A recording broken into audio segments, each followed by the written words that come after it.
అరవింద వివేకానంద రామకృష్ణ దయానంద సమర్థుల సందేశం వందే మాతరం.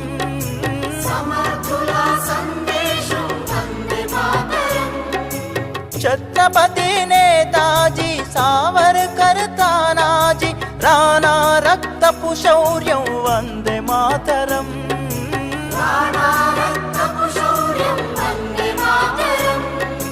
ఝాన్సీ రాణి రుద్రమాంబ కత్తుల కథలే